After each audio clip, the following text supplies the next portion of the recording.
আল্লাহ রাসূলের যখন 25 বছর বয়স হলেন আম্মা জান খাদিজার সঙ্গে বিবাহ করলেন। 25 বছর পরে আল্লাহ রাসূল মাঝে মাঝে হীরা গুহায় আল্লাহ পাকের ধ্যানে চলে যেতেন, আল্লাহ পাকের ধ্যানে মশগুল হয়ে যেতেন। ও ভাইজানেরা, আমাদের নবী 63 বছর জিন্দেগিতে কত না কষ্ট, কত না অত্যাচার, কত না দুঃখ বেদনা নিয়ে আমাদের নবী দিন ধর্ম ইসলাম ধর্মটা প্রচার করেছে। আল্লাহ রাসূলের যখন 40 বছর বয়স হলেন, নবুয়ত পেলেন, 40 বছর বয়সে আল্লাহ রাসূল দ্বীনের কথা, ইসলামের কথা, লা ইলাহা ইল্লাল্লাহ মুহাম্মাদুর রাসূলুল্লাহ এই কলমা প্রচার করা শুরু করলেন। মক্কার বড় বড় কাফির আবু জেহেল, আবু লাহাব, উতবা, শাইবা, শিবা আল্লাহ রাসূলের দুশমন হয়ে গেলেন। নবী মুহাম্মাদের ধর্ম প্রচার শুরু করে দিয়েছে। আমাদের বাপ দাদুদের ধর্ম বন্ধ করে দেবে, মিটিয়ে দেবে, নবী মুহাম্মদকে দুনিয়া থেকে মিটিয়ে দিতে হবে। এই চক্রান্ত আল্লাহ রাসূলের প্রতি কত জুলুম অত্যাচার। আল্লাহ রাসূল তায়েফের জমিনে আল্লাহ রাসূল দ্বীন প্রচার করতে গিয়ে তায়েফের জমিনে আল্লাহ রাসূল বেহুশ হয়ে গেলেন। শরীরটা রক্তাক্ত অবস্থায় বেহুশ হয়ে পড়ে আছে। আল্লাহ পাক হযরত জিবরাইল আমিন আলাইহিসসালামকে পাঠালেন। ও হযরত জিবরাইল, আমার হাবিবকে গিয়ে বলুন, আল্লাহ পাক বলে পাঠিয়েছেন, আপনি যদি হুকুম দেন এই তায়েফের জমিনটা আমি আল্লাহ পাক আসমান থেকে উঠে আবার দুবারা ফেলে দেব জমিনে। আল্লাহ রাসূল কি বললেন?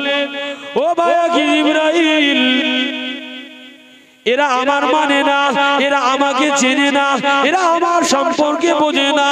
এদের ছেলে মেয়ে, এদের বিবি বাচ্চা, এদের পরের জেনারেশন, এদের পরের বংশধররা আমি নবী, আমি মুহাম্মদ সাল্লাল্লাহু আলাইহি ওয়াসাল্লামকে মানবে। তাহলে আল্লাহ কি বললেন? আমি শেষ করে দেব, ধ্বংস করে দেব। ওই জন্য আল্লাহ পাক কালামুল্লাহ শরীফে বলেছেন, ওমা আরসালনাকা ইল্লা রাহমাতাল লিল আলামিন। জগৎবাসীর জন্য, জগৎবাসীদের জন্য, কায়নাতের জন্য আমার হাবিবকে দয়া স্বরূপ তোমাদের কাছে পাঠিয়েছি। দয়া স্বরূপ জগৎ কায়নাতের জন্য, জগৎবাসীদের জন্য দয়া স্বরূপ পাঠিয়েছি। তাহলে আল্লাহ রাসূল কত কষ্ট পেলেন, কত মার খেলেন, তথাপি লা ইলাহা ইল্লাল্লাহ মুহাম্মাদুর রাসূলুল্লাহ এই প্রচারটা আল্লাহ রাসূল বন্ধ করলেন। তখন কিন্তু নামাজ রোজা ছিল না, এই প্রচারটাই চলছে ইসলামের প্রাথমিক স্টেজ। তারপরে নামাজ রোজা হজ যাকাত এক একটা শরীয়তের বিধান এসেছে। মক্কার বড় বড় লিডার আবু জেহেল, আবু লাহাব, উতবা, শাইবা আল্লাহ রাসূলকে লোভ দেখাতে লাগলেন। হে নবী মুহাম্মদ, তোমার ধর্ম তুমি প্রচার করা বন্ধ করো। তুমি যদি প্রচার করা বন্ধ করো তাহলে তোমাকে মক্কার মধ্যে সবথেকে সুন্দরী রমণীর সঙ্গে তোমাকে বিবাহ দেব। মক্কার মধ্যে সবথেকে বড় বাড়ি, মক্কার মধ্যে সবথেকে অর্থশীল তোমাকে দেওয়া হবে। নবী মুহাম্মদ, তুমি যদি ইসলাম ধর্ম, দ্বীন ধর্ম প্রচার করা যদি বন্ধ করো তাহলে তোমাকে আমরা নেতা বলে মেনে নেব।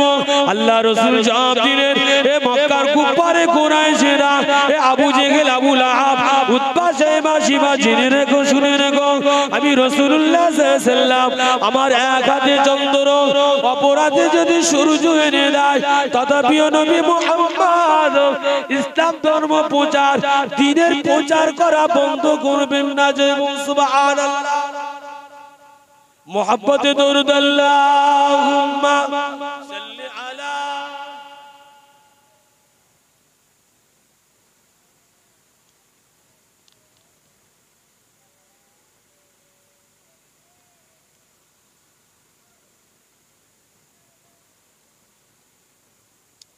তাহলে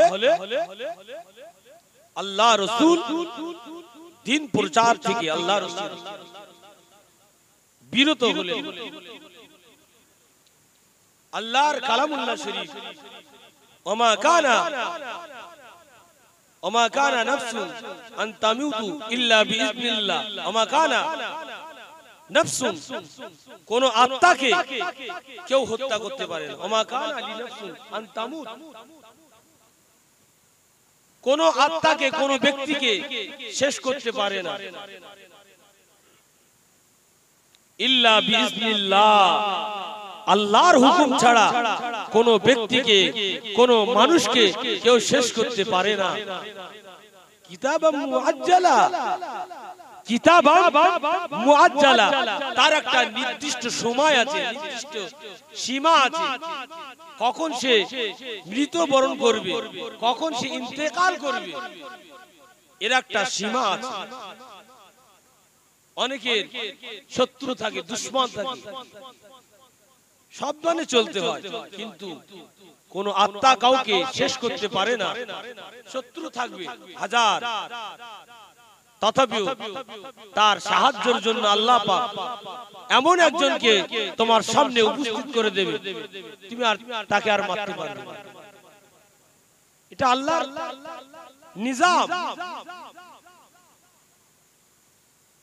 হক পথে থাকতে হবে, সৎ পথে থাকতে হবে, আমল যারা করেছে তাদের থেকে শিক্ষা নিতে হবে।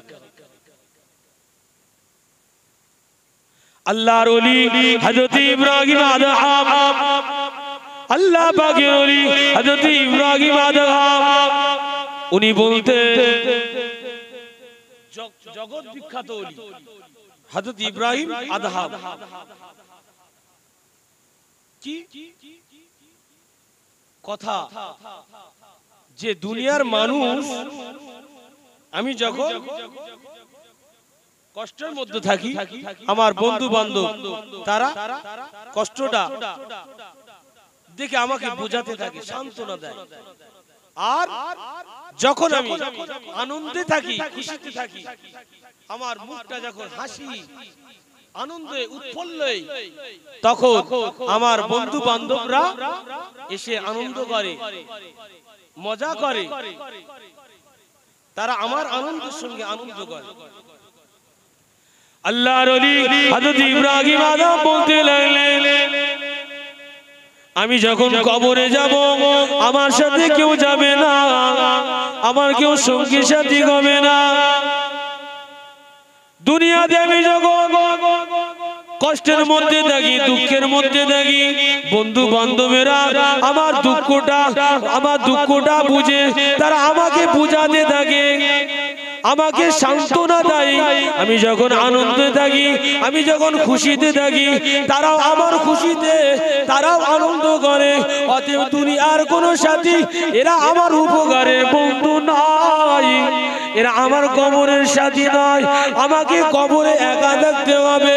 অতএব আমাকে যার সঙ্গে বন্ধু করা দরকার তার সাথে করতে হবে, সেটা হলেন রব্বুল আলামিন। বন্ধু করতে হবে আল্লাহ, দোস্তি করতে হবে আল্লাহর সাথে। তাহলে দলে দলে মানুষ তোমার পাশে বসে থাকবে। ওই জন্য তো ফুরফুরা দরবার শরীফে মুজাদ্দিদ জামান আমির শরিয়ত কুতুবুল আলাম পীর আবু বকর সিদ্দিক রহমাতুল্লাহ আলাইহি, ওই জন্য মানুষ তো ছুটে ছুটে যায়, ওনার জন্য ছুটে যায়। এই 52টা জেলা তথা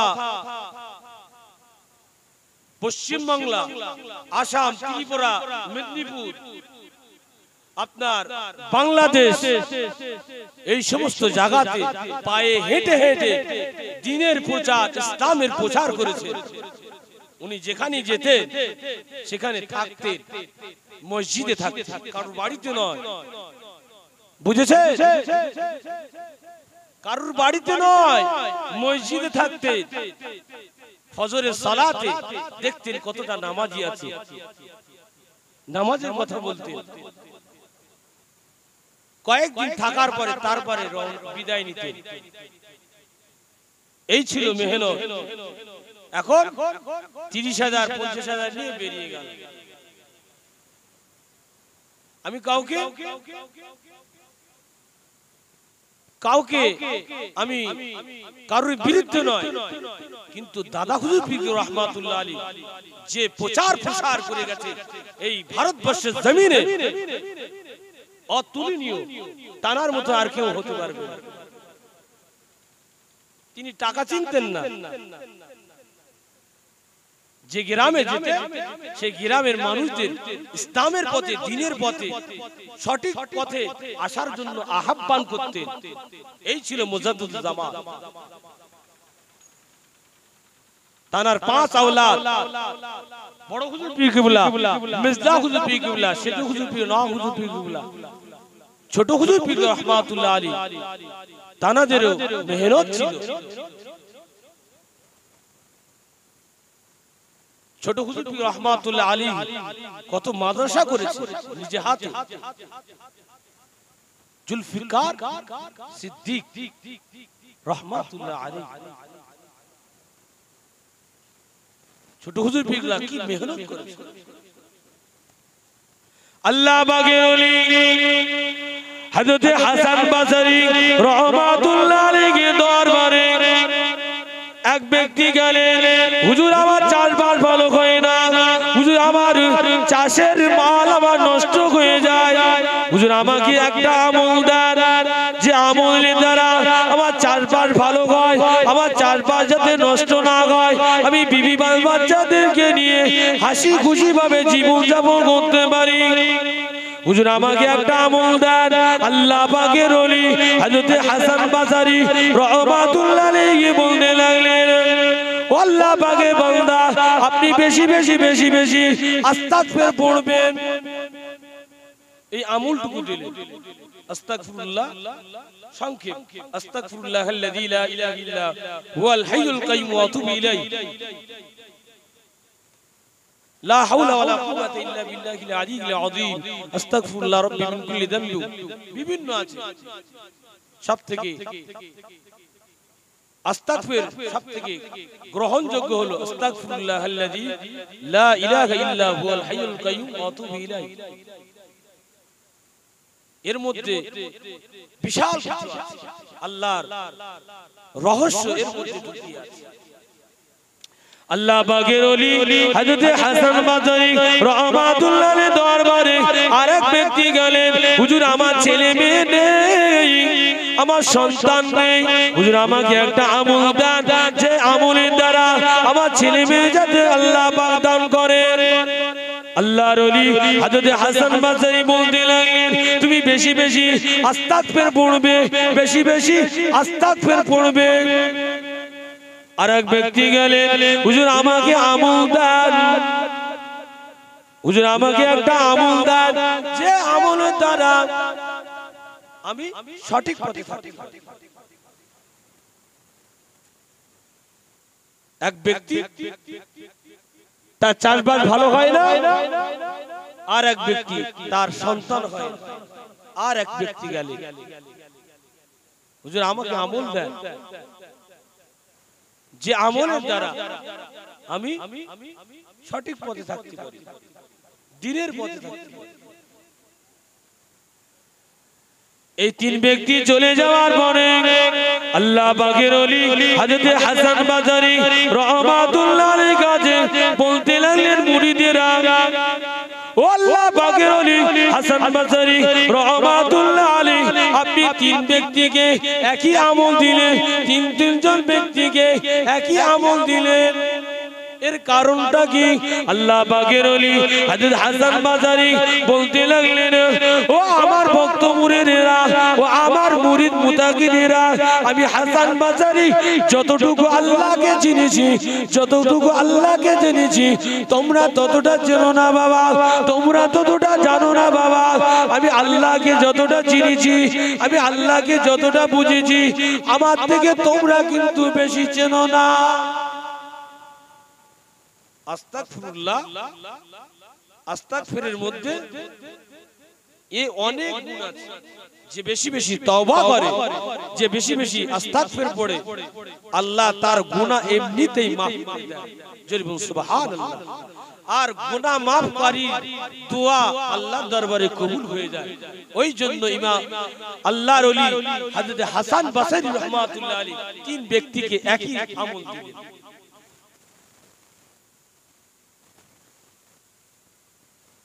আমরা কবার করে তওবা করি,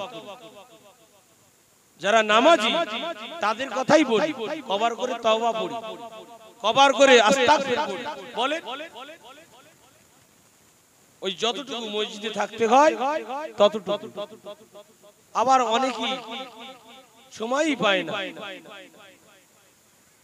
তো যে বেশি বেশি তওবা করে আল্লাহ তাকে পছন্দ করে, আর পছন্দকারী দোয়া আল্লাহর দরবারে কবুল হয়। মোহাব্বতে দুরূদ আল্লাহুম্মা সাল্লি আলা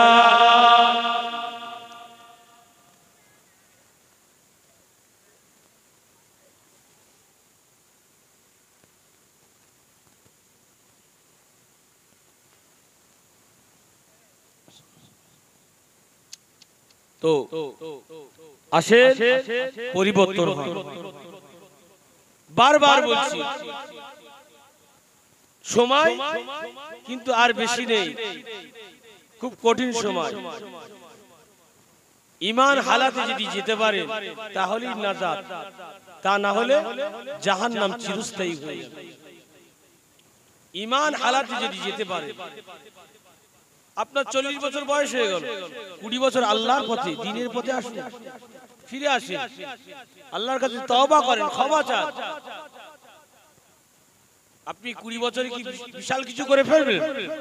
আপনি কি সারা জীবন কি বেঁচে থাকবেন? কখনোই নয়। অতএব ফিরে আসতে হবে। আল্লাহ বলছেন ওয়াল্লাযী জাআলা লাকুম আরদা যালুলান ফামশু ফি মানাকিবিহা ওয়া কুলু মিন রিজকি ওয়া ইলাইহিন নুশুর। ওয়াল্লাযী জাআলা লাকুম আরদা, আল্লাহ জমিনকে তোমাদের জন্য বিচারণ করে দিয়েছে চলার জন্য, তোমরা যেখানে খুশি সেখানেই যাও। ওয়াল্লাযী জাআলা লাকুমুল আরদা যালুলান, আল্লাহ এই দুনিয়াটা মানুষের জন্য বিচারণের জন্য করেছে। ফামশু, তোমরা চলতে থাকো, যেখানে খুশি যাও। অকুলু মিন রিজকি, আমার দেওয়া রিজিক তোমরা ভক্ষণ করো। ওয়া ইলাইহিন নুশুর, আর একদিন তোমাদের আমার কাছে ফিরে আসতে হবে, আমার কাছে প্রত্যাবর্তন করতে হবে, সেদিন আমি বুঝে নেব।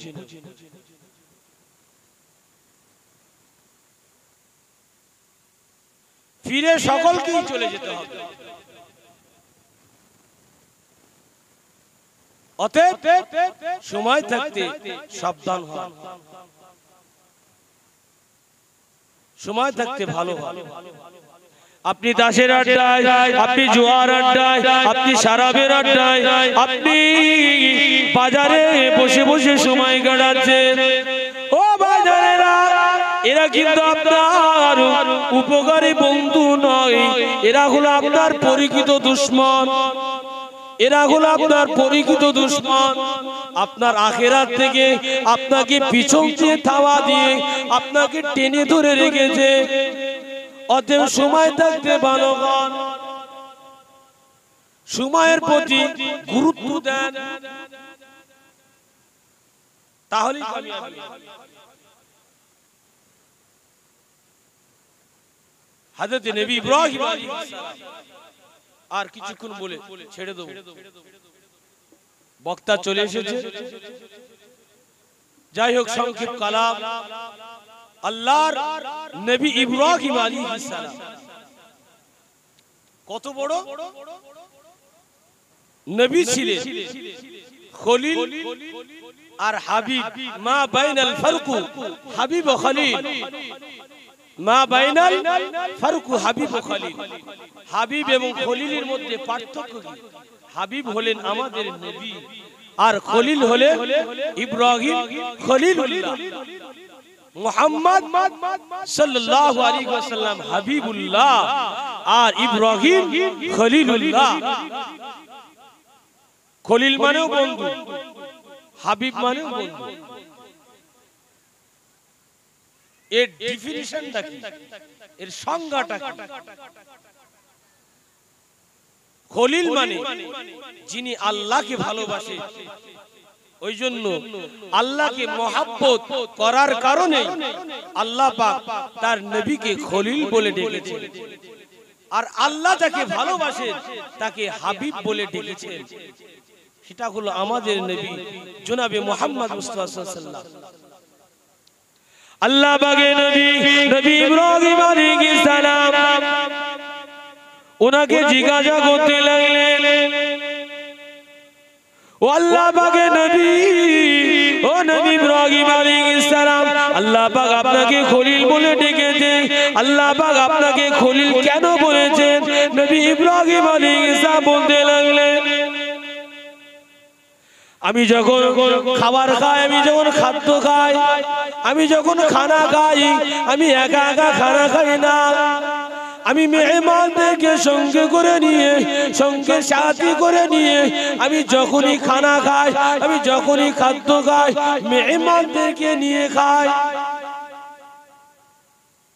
আর একটা কারণ হলো আল্লাহর দেওয়া দায়িত্ব, আল্লাহ পাকের হুকুম যখন আমার সামনে উপস্থিত হয়, আল্লাহর নির্দেশ যখন আমার সামনে হাজির হয়, আমি আল্লাহ পাকের নির্দেশ পালন করার পরে তারপরে অন্য কাজ করি, তারপরে অন্য কাজ করি।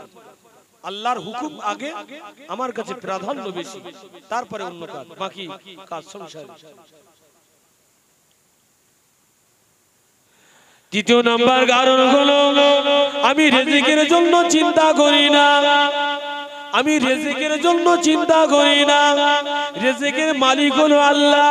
ও আল্লাহ পাক কালামুল্লাহ শরীফে জানিয়ে দিয়েছেন, ওয়া মিন দাব্বাতি ফিল আরদি ইল্লা আলাল্লাহি রিজকুহা। আল্লাহ পাক 18,000 মাখলুকের রিজিকের দায়িত্ব আল্লাহ পাক নিজে নিয়ে নিয়েছে। অতএব আমি এই রিজিকের জন্য কোনোদিন চিন্তা করি না। আমার উপরে বিপদ মুসিবত, বালা মুসিবত আমি কখনোই চিন্তা করি না। আল্লাহর দেওয়া বিপদ মুসিবত আল্লাহ পাক নিজেই আল্লাহ পাক তুলে নেবেন। এই তিনটি কারণে আল্লাহ পাক আমাকে খলিল বলে ডেকেছেন। এক নাম্বার হলো আমি যখনই খাবার খাই, খাদ্য খাই, মেহমানদেরকে নিয়ে, দুবেলা যখনই খাবার খাই মেহমানদেরকে নিয়ে খাই, একা একা খাই না। ওই জন্য আল্লাহ রাসূল আমাদের নবী মেহমানদের জন্য, মেহমানদারির জন্য গুরুত্ব দিয়েছে।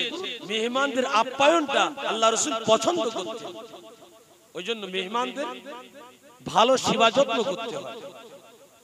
যারা মেহমান তাদেরকে মহব্বত করতে হয়, ভালোবেসে যদি এক গ্লাস পানি দেওয়া যায় হাসি খুশি ভাবে, ওই পানিটাকে তোমার জন্য বরকতের জন্য দোয়া করে গেল।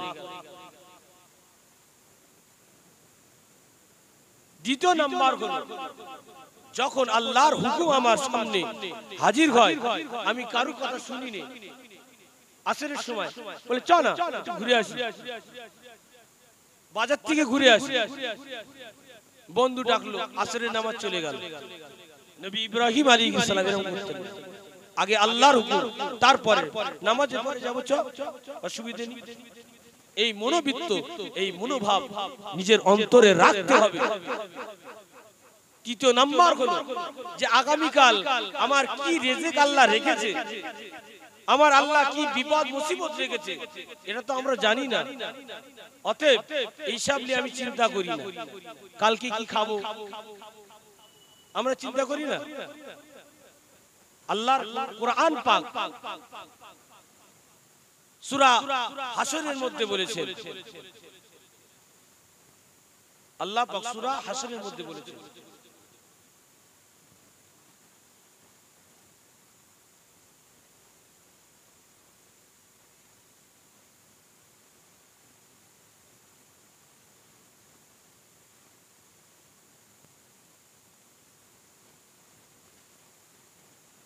मोहब्बत दुरूद अल्लाहुम्मा सल्लि अला सय्यिदिना मौलाना मुहम्मद व अला आलि सय्यिदिना मौलाना मुहम्मद।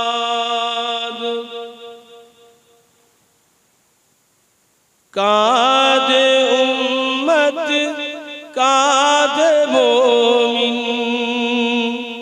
कादे मोमिना कादे उम्मत कादे मोमिन कादे मोमिना खाली बुबान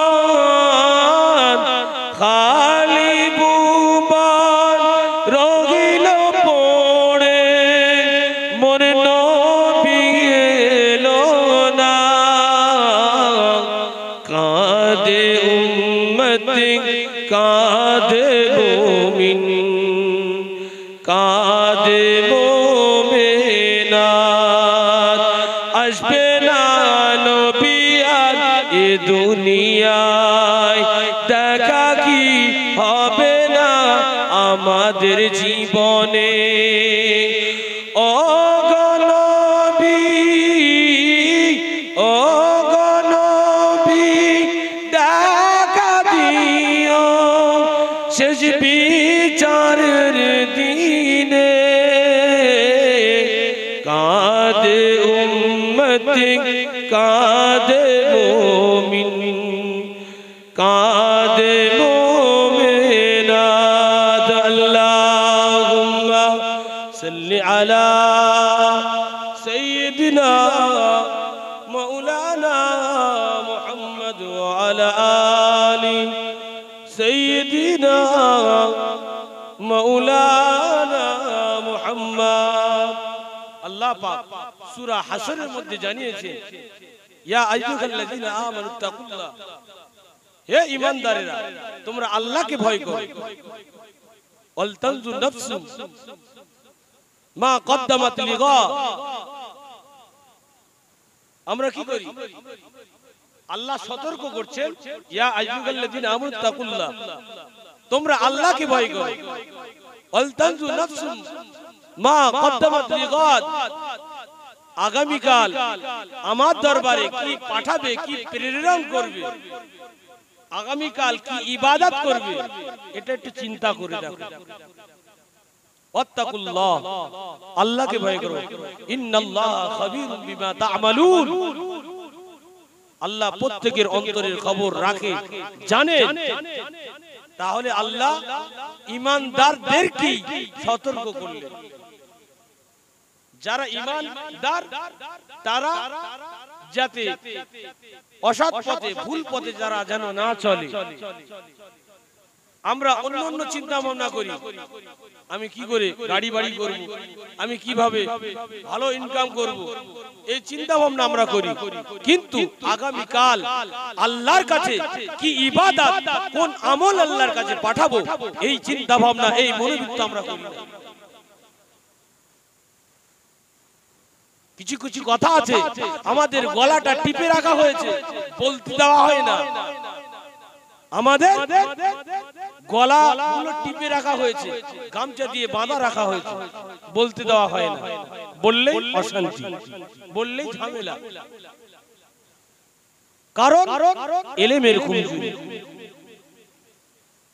আখেরি জামানায় মূর্খ বেড়ে যাবে, মূর্খতা বেড়ে যাবে। আমলে জ্ঞানী মানুষ কম হয়ে যাবে, আলেমদের ইজ্জত কমে যাবে, সাধারণ মানুষদের সম্মান ইজ্জত বেড়ে যাবে। মনে হবে সে বড় আলেম, বড় হাক্কানি আলেম, এত ইজ্জত সম্মান দেবে। আর আলেমদের পায়ে তলায় রেখে দেবে আখিরি জামানা।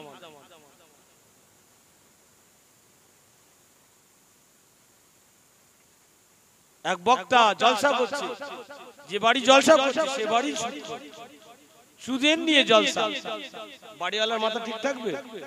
কি গো, ঠিক থাকবে? তাহলে আমাদের বলতে দেওয়া হয় না। সঠিক কথা সমাজের কাছে প্রচার প্রসারটা বন্ধ করে দিয়েছি। আমরা দুনিয়ামুখী হয়ে গেছি, আল্লাহ ভোলা হয়ে গেছে। কোরআন এবং হাদিস যে ছেড়ে যাবে সেই পথভ্রষ্ট হয়ে যাবে। মা আতাকুমুর রাসূল, রাসূল যেটা নিয়ে এসেছে ফাখুযু, তোমরা মজবুত করে ধরো। ওমা নাহাকুম আনহু ফান্তাহু, যে জিনিসটা আল্লাহ রাসূল ছেড়ে দিয়েছে সেই জিনিসগুলো তোমরা বর্জন করো। আল্লাহ রাসূল হুজ্জাতুল বিদাতে যে নসিহতটা আল্লাহ রাসূল হুজ্জাতুল বিদাতে যে নসিহত আল্লাহ রাসূল রেখে গিয়েছিলেন, আমরা কিন্তু পূর্ণাঙ্গভাবে আমল করি না, আমরা মানি না। আল্লাহ রাসূল বললেন, তোমরা মুসলমান ভাই একে অপরের ভ্রাতৃত্ব, একে অপর এমন ভাবে থাকবে ভ্রাতৃত্ব ঠিক থাকে। তোমরা শরাব পান করো না, তোমরা সুদ খেও না, তোমরা এতিমের মাল ভক্ষণ করো না, তোমরা জিনা করো না, তোমরা ব্যভিচার করো না, তোমরা অপরের মাল আত্মসাৎ করো না। আল্লাহ রাসূল হুজ্জাতুল বিদাতে যে নসিহতটা, যে বক্তব্য আল্লাহ রাসূল রেখে গিয়েছিলেন, এটা কিন্তু আমরা প্রাধান্য দিই না। আজকে ওই জন্যই আমাদের দশা জাতি অন্য জাতিদের থেকে আমাদের দশা আরো নিচে নেমে গেছে। রাসূলুল্লাহ হুজ্জাতুল বিদাতে যে উপদেশ, আমি রাসূলুল্লাহ এই যা হুজ্জাতুল বিদাতে তোমাদের সামনে তোমাদের সম্মুখে যা পেশ করলাম, যা উপদেশ নসিহত দিলাম, এটা অপরের কাছে পৌঁছে দেবে। পৌঁছা তো দূরের কথা, যদি ভালো কথা বলা যায়, জ্ঞান দিস না ভাই, যা। কি অহংকার! আল্লাহ অহংকার পছন্দ করে না। আল্লাহ অহংকার পছন্দ করে না, তাকাব্বুর পছন্দ করে না।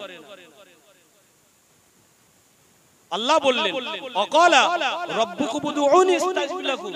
অকালা, আল্লাহ বললেন, রব্বুকুম উদউনি আস্তাজিব লাকুম, তোমরা আল্লাহর কাছে, তোমাদের প্রতিপালকের কাছে, তোমাদের রবের কাছে চাও।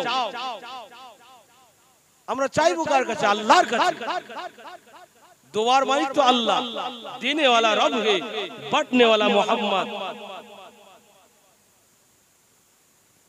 देने वाला तो अल्लाह, अल्लाह के चाहते हो।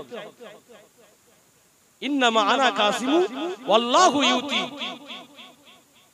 আমি নবী, বন্টনের দায়িত্ব আমার, আর দেনে वाला রব আল্লাহ।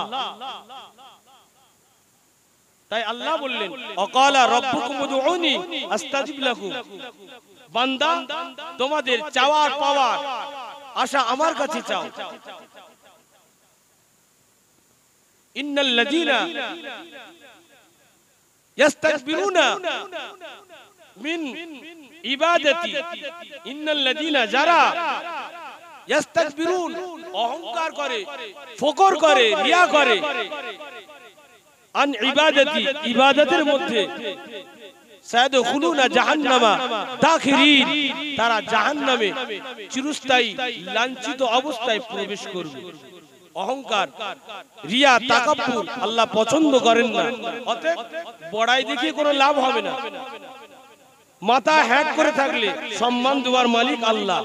অত ইজ্জু মান তাশা অত জিল্লু মান তাশা বিয়াদিকাল খায়র, সম্মান দেওয়ার মালিক আল্লাহ। আল্লাহ কাউকে সম্মান দেয়, আল্লাহ কাউকে আবার বেইজ্জতি করে। অত ইজ্জু মান তাশা অত জিল্লু মান তাশা, আল্লাহ কাউকে ইজ্জত দেন, আল্লাহ কাউকে বেইজ্জতি করেন। বিয়াদিকাল খায়র, আল্লাহর হাতে সবকিছু। অতএব অহংকার, ফখর, রিয়া দেখিয়ে কোনো লাভ হবে না। বক্তা বলে, আমি আলেম বলে বড় বড় কথা বলে গেলাম, আমল করলাম না, নিজের বাস্তব জিন্দেগিতে কোরআন এবং হাদিসের মুখাপেক্ষিতে আমল করলাম না, অথচ অপরকে জ্ঞান দিলাম, স্টেজে বসে অহংকার দেখালাম, ফখর দেখালাম, আল্লাহ ছাড়বে না ময়দানে মাশাআল্লাহ। অতএব আমরা আমল করার চেষ্টা করব, আমরা কোরআন এবং হাদিসের উপরে মোকাম্মল জিন্দেগি ব্যবস্থা করব। সকলে বলি ইনশাআল্লাহ। আমার জন্য দোয়া করবেন। আমি অধম গুনাহগার, কোরআন এবং হাদিস থেকে যা আলোচনা করলাম, আল্লাহ পাক আমাকে আপনাকে সকলকে পরিপূর্ণ মোকাম্মাল আমাল করবার মতো তৌফিক দান করুন। শুকর আল্লাহুম্মা আমিন। মুহাব্বতের সঙ্গে দরুদ। আল্লাহুম্মা সাল্লি আলা সাইয়্যিদিনা